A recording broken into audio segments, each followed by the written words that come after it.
many strides, one dream, many heartbeats, one pulse. Sagicor, celebrating Jamaican success. The time by Sagicor is 7 o'clock.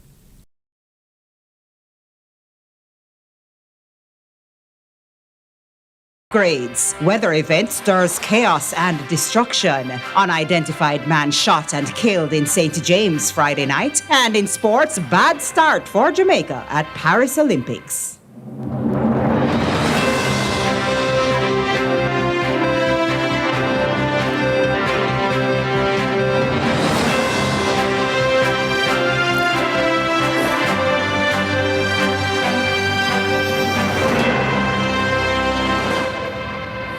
From Kingston, Jamaica, this is CVM News at 7, the weekend edition. It's Saturday, July 27. I'm TK Dawkins. We begin with an update on the weather event that impacted sections of the country yesterday. CVM News understands that a powerful squall line struck areas of Jamaica on Friday, forcing people to seek shelter from strong winds and heavy rain. As you'll hear in this report, the Jamaica Met Service had predicted partly cloudy and windy conditions along the south coast earlier in the day. Just a glimmer of light for many people who experienced the squall line Friday night, as the relatively rare weather event caused power outages across the island. A squall line refers to a fast-moving system of thunderstorms in a long, narrow formation lasting for a few minutes. It can also impact multiple places over a period of time. Across the corporate area, many recorded instances of horror, watching utility wires and poles dancing in the ferocious winds. Some residents recounted it being far worse than the Category 4 hurricane that demolished sections of the country earlier this month. Barely out of barrels ravages, and then for many Jamaicans, an inexplicable occurrence, many likened to a freak storm, some trying to make sense of its damage and intensity, incorrectly classifying it as a tornado. I don't know, when I tell my parents about my boyfriend and I say I must have a freak storm, this I hate 2 weeks, but I know I want a tornado. Could it be anything? It just out of the blue. Howling winds were perhaps the only thing many Jamaicans remember as a common feature, aside from some claiming it was accompanied by heavy rainfall and others denied even a drizzle. Trust me, I'll make you wide. The way all the breeze blow hard. When I say I'm coming, I feel like in a flash. I never mind. But the breeze is wicked. How long it lasts for where you live? It lasts about between 3 to 5 minutes. All the three of them are both. It was crazy. Shortly after the occurrence, the Met Service confirmed the weather system as it made its way from one section of the island to the next, sometime after 8 p.m., with residents frantically reacting to its passage. Meanwhile, with the hurricane season in full swing, the Met Service says it's monitoring a disturbance located east of the Lesser Antilles that is showing a low potential for developing into a tropical cyclone over the next few days. Nika Lewis, CVM News. Close to $100 million worth of upgrades have been done to the Falmouth Hospital in recent months. Among the projects is the refurbishing of 2 operating theatres at the Type C facility and improvement to the walkways.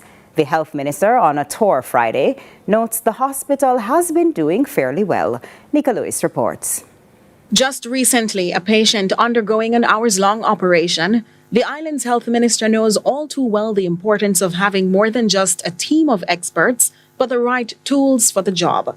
He toured the Falmouth Hospital in Trelawney, where several upgrades have yielded nearly double the operating capacity at the Type C facility. The work that has been going on here at Falmouth Hospital, a lot of work has been taking place to upgrade the hospital. A couple of things that are worth noting. 5 years ago, Falmouth Hospital was less than 100 beds. In fact, it was like 87 or something like that, 87 beds. Today, Falmouth Hospital is over 170 beds, with 40 of those beds dedicated, of course, to Cornwall Regional Hospital. But for all intents and purposes, we have doubled the bed capacity at the institution. And that's a positive. And we must celebrate that and feel happy about that, because the parish deserves it. It was not too long ago that the hospital came under fire from a patient's relative who passed at another institution. Resource is among the cry of many in the public health system, but the minister assures aesthetics and expert care goes a long way too. Dr. Tufton shares that some 5 years ago, there were only 2 operating theaters at this hospital. Today there are 4. 4 were already here, but 2 were non-operational. And I'm happy to say that I just toured the 2 ones that were the original ones, which have been refurbished. Work is still taking place, but they are usable, and it represents an added capacity to the institution, which I'm very proud of and happy for and thank the team for. Secondly, 5 years ago, when you walk under the walkways, they were falling apart. You could look through the ceiling and see the skies. And they were rotting, the metal. Of course, you're beside the sea, so that would happen if not maintained over a period of time. Today, you can walk from one building to the next, brand new walkways, properly covered. The combined work cost nearly $100 million, but there's still more to be done if the hospital's appeal is to increase. Still some work to be done. I mean, I've noticed a couple of things which I am going to encourage the management to look at. I think the frequent maintenance of the grassy areas, and you need to look at that. I've noticed some high grass around the place. I see where your A&E windows have been smashed in. I figure that is because of patients, right? You're working on that now. So that's important. And I think it's important for you to upgrade your gate, your entrance. The entrance to a facility says a lot about a facility. The entrance is inviting and welcome. People will come. And while I think the entrance is there and looks good, I think it needs a little refresher. Yes. So I'm going to ask you to establish a little operation refresh. Despite no mention of the matter concerning the patient, there is growing speculation as to whether the second part of his visit had to do with the findings from the report on the hospital about the patient's care and handling while there for a few days. Nika Lewis, CVM News.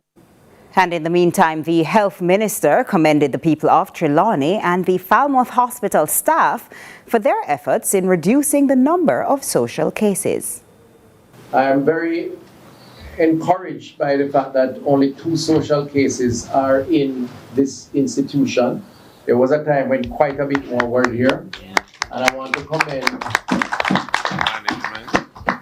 the management, the social workers, the case workers. Remember now, we have case workers who actually profile these patients and try to get them back into their homes and their communities.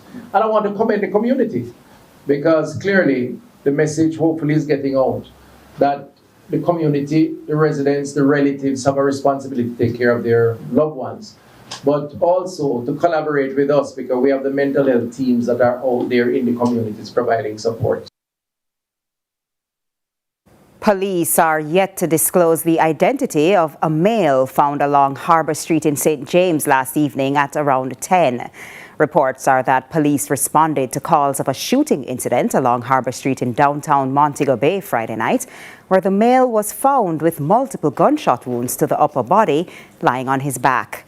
Though his identity was unclear at the time of the discovery, he is said to be of dark complexion, slim built with a low-cut hairstyle, and believed to be about 5 feet 6 inches. He was clad in a white jeans jacket, black merino, blue jeans and blue shoes.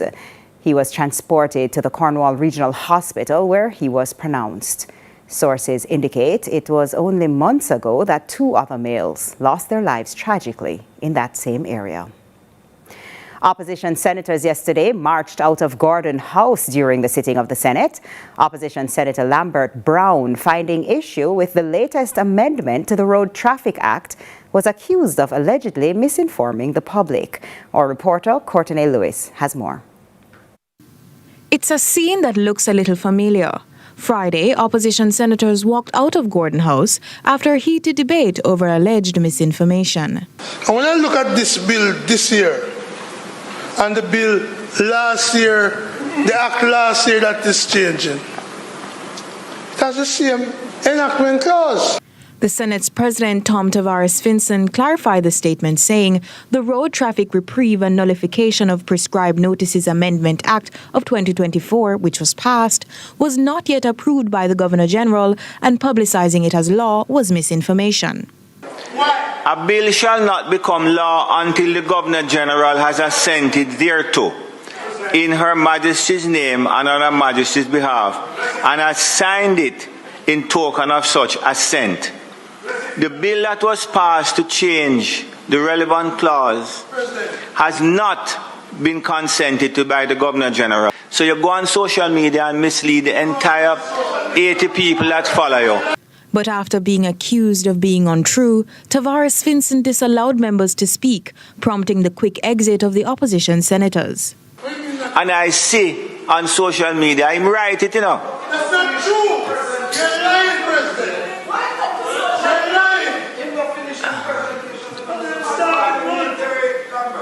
And then now he's coming to say that you passed legislation last week, but yet still let the bills are not changed. The bill has not been assented to by the Governor General.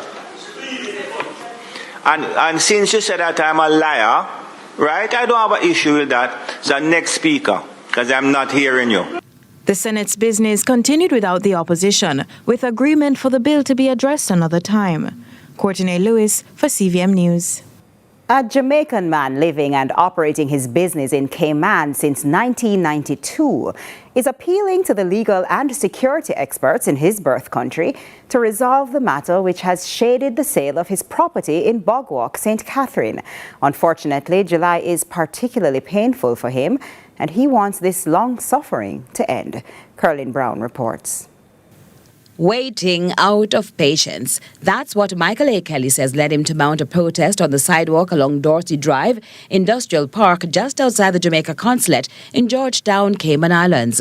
It's just an hour and 15 minutes by flight from the Roberts International Airport to the Norman Manley International. But the Jamaican, a businessman who has been living and working in the Cayman Islands for years, says he has absorbed too much already, making trips to and from the islands because of what was intended to be a simple transaction utilizing the services of a local attorney. Kelly points to the outstanding matter which is easily accessible with a click on social media, noting while the new homeowner continues to enjoy the comfort of the three-bedroom dwelling and is paying back a loan, the matter has been a battle unto itself, as it has come up before the Bar Association with legal and security intervention at different levels. And that's why he says he feels like he's been hauled over the coals, since it was determined he and the respondent have been victims of cybercrime. But even with instruction that in the case where both parties are innocent victims of cybercrime, one of them must bear the loss, that one being the party best able to prevent the harm. The determination in 2023 that Kelly, being the complainant, had been out of the use of his funds for some 3.5 years and should be paid a little over $9 million at an interest rate of 3% for the July 2018 sale date. To the date of payment. Now that decision has hit rock bottom by way of an appeal. Not only is he mentally drained, but he says he's grossly disappointed with the investigating arms of the security force, to include the fraud squad, CTOC, MOCA, the Inspectorate, the High Commissioner's Office, as well as Indicom. I've gone to every relevant authority in Jamaica, including Prime Minister Andrew Holness, and till to date, I cannot get a cent. The case, he says, was last brought up on December 11, 2023 for a judge-only ruling, and in this time, the anniversary month of the transaction, he's still awaiting notification on how to recover the sum of $10.5 million minus legal fees at the 3% interest rate, which he considers a slap in the face. We take a break now. More news when we return.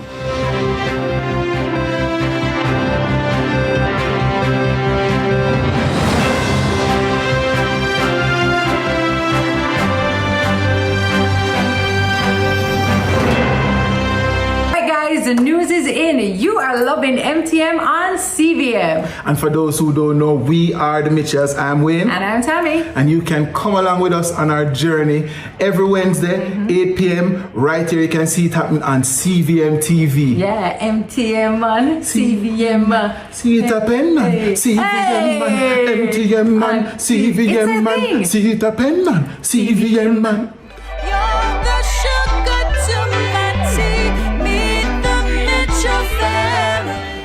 This is the Aedes aegypti mosquito that spreads the Zika, chikungunya, and dengue viruses. Search for its breeding sites and destroy them. This is the Aedes aegypti mosquito that spreads the Zika, chikungunya, and dengue viruses. Protect yourself from the bite of this mosquito. A message from the Ministry of Health and Wellness. Our days get a little complex sometimes. Often so many things make sense, yet so many do not. We are being intentional about giving prominence to the big stories in order to clarify and enlighten. Lead Story explains who, what, when, where, why, and how. Lead Story with George Davis, weekdays at 6:30 p.m. on CVM TV.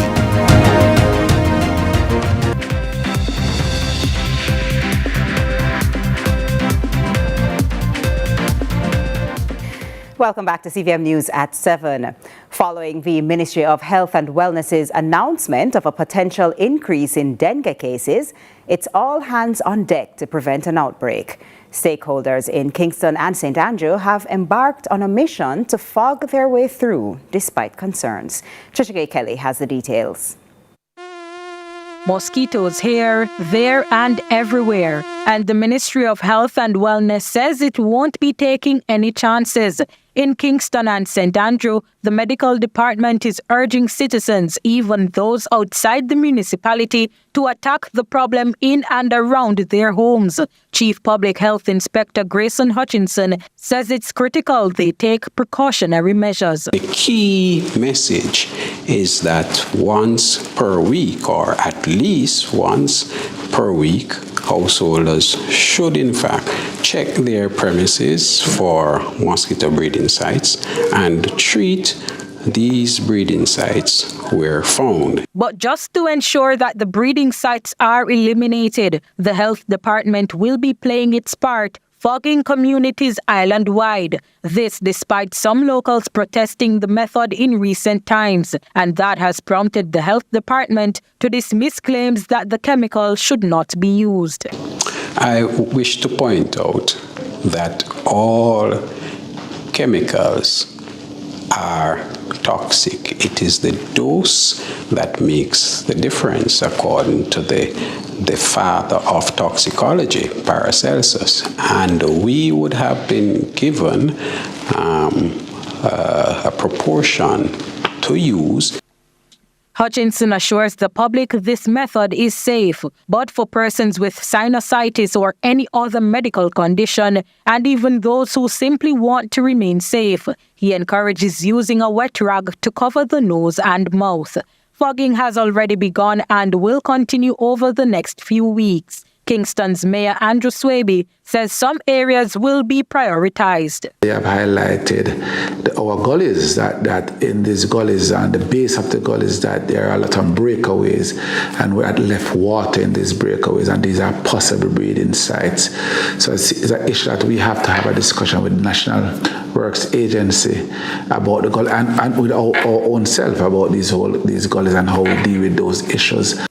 The municipality will also be hosting a Mosquito Day on August 20 to create awareness around the issue. The Ministry of Health and Wellness recently announced that the country could see an increase in dengue cases.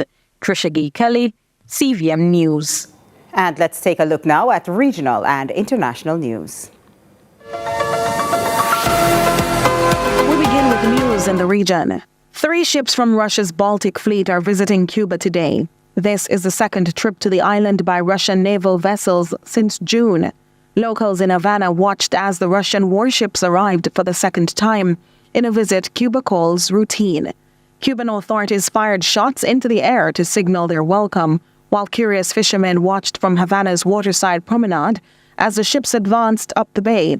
Russian residents were also among the few up early to see the fleet's arrival. According to Reuters, the patrol ship, training vessel, and support vessels, all from the Baltic Fleet, are scheduled to depart on Tuesday.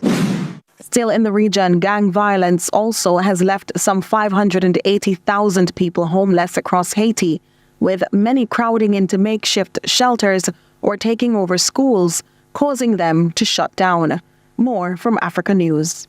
Schools in Haiti's capital and beyond are crumbling as gang violence deepens poverty and disrupts basic government services as the state education system faces a $23 million deficit. On Friday, UNICEF announced a $2.5 million grant that is expected to help nearly 75,000 children. A big part of the solution will be resolved through that. You will end extreme poverty. You will end violence, you will create political stability, you will have a viable workforce.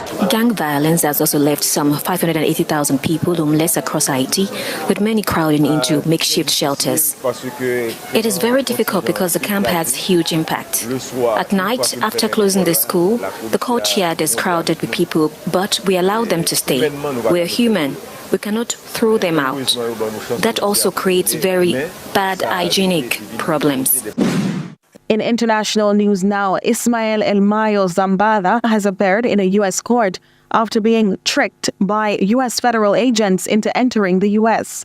Here's the BBC with the latest. The 76-year-old founded the criminal organization with Joaquin El Chapo Guzman, who is currently jailed in the U.S.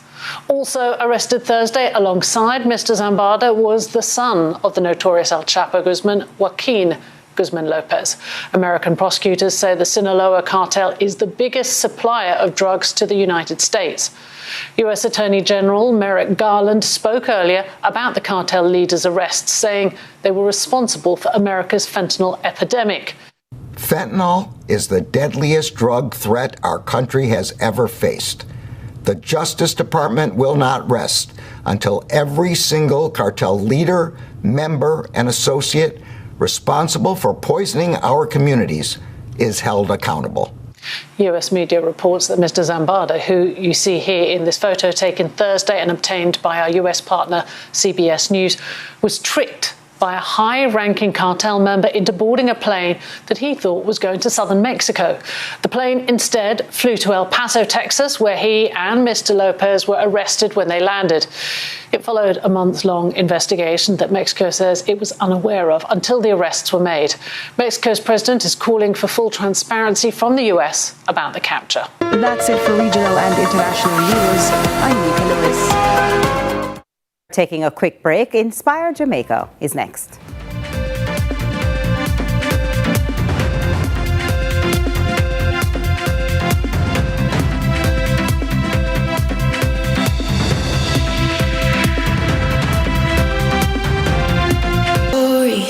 What's your sign? Who dreamers? Yeah, what people say.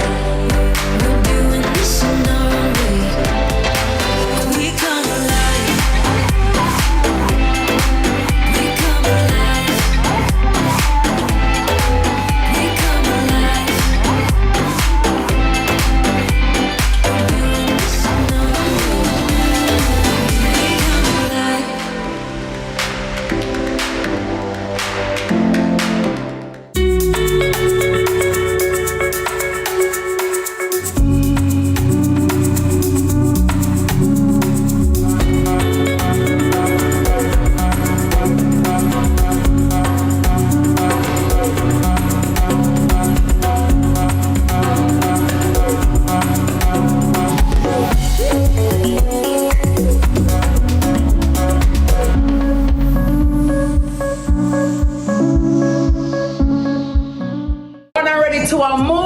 Athletes are off to Paris to represent Jamaica, land we love. So I would love you to get your pot covers, your vuvuzelas, your horns, your flags, whatever you need, and join us right here on CVM for Paris Podium. Listen, you're going to be getting your daily updates. You're going to be getting athlete updates. Everything that you need will be happening right here on CVM TV. So tell a friend to tell a friend, call a friend to call a family member, tell your cousin, tell your auntie, tell your uncle. CVM is where it's at, and you have to watch us to see it all happen. Très, très magnifique. Hello, bonjour, comment ça va? Merci beaucoup.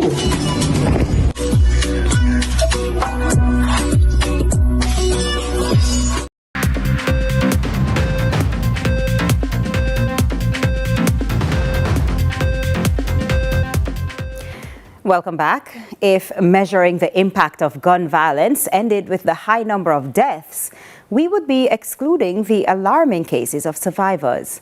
Now, imagine the trauma and the lifelong consequences if it's a child innocently caught in the middle of an adult war. For this Inspire Jamaica, Curlin Brown begins a series, Bleeding Hearts. Reach out and touch somebody's hand. Make this world a better place if you can. 2 shots fired, and the first one with whistle across my ears, and then the second one it sound like splash, splash, you know, so that's when it bore the skin. The flashbacks are still like yesterday for Christine Barton. The November 23 news headlines from the drive-by shooting in their Kingston community: 2 killed, 5 others injured, including a 10-year-old boy.